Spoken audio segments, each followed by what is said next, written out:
السلام عليكم ومرحبا بكم. اليوم كما راكم تشوفوا راح نوري لكم معظم اوقاتي وين نقضيهم. ومامطو نرد على واحد المشتركه اللي تسال على تخيط الكفن. الكفن هو غطاء مصنوع من قماش ابيض اللون، يستخدم لتغطيه الموتى او التكفين لقوله تعالى: كل من عليها فاني ويبقى وجه ربك ذي الجلال والاكرام. هنا كل واحد وكيفاش.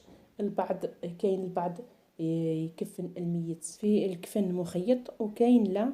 وانا ما عليا غير نطبق لانه هذه الحرفه ورثتها على اب زوجي، رحمه ويرحم جميع المسلمين. وكانت الوصيه ديالو قبل ما يموت، وصى وليدو اللي هو زوجي بانه ما يحبش هذه الحرفه اللي كان يحبها، على خاطرش هو الوحيد اللي كان يخيط هذا الكفن. وبيان سور هو علمها لزوجي وزوجي علمها لي، رغم اني من بكري نخيط الملابس. وعلى هذه باذن الله راح نكمل حتى للاخير. وهنا راح نوري لكم كيفاش نفصل وكيفاش نقطع ايضا ونخيط.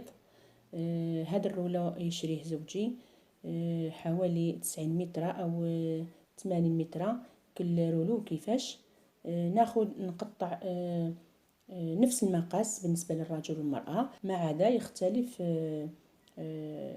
الرجل له يعني ثلاث ألبسة، والمرأة لها 4. يعني المرأة نزيدوا لها واحد العجار باش يغطيو لها وجهها. هذا ما كان نقطعهم، ناخذ نقطع حتى نخلصهم كامل على ضربة، ومن بعد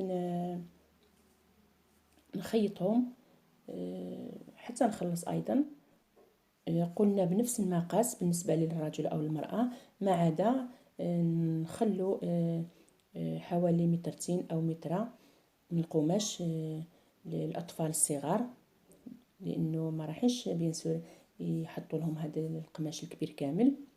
اذا راح ناخذوا غير قطعه صغيره. وعلى هذه دائما نخليو الاحتياط للايام الجمعه، كما على بالنا المحلات ما يفتحوش بالجمعه. وهنا قطعتهم وخيطتهم كامل. الكفن يحتوي على السروال، وايضا الشوميزه اللي هي القمجه، وايضا الكافن يعني الغطاء الكبير كامل اللي يتلف به الميت، يعني الاخر كامل. ونضيفوا معاه قطعه من القماش نقطعوها على شكل شريط هكذا باش يربطوا الميت، ونطبقهم ونديرهم في ليساشي وياخذهم للجامع هكذا باش كي يموت الميت يعني الاهل ديالو يتنقلوا لاقرب جامع ليهم وياخذوا هذا الكفن او السترة. وهنا ما بقى لي غير نقول لكم: اللهم ارحم موتانا وموتى المسلمين واجعل قبرهم روضة من رياض الجنة، والى اللقاء في فيديو اخر ان شاء الله.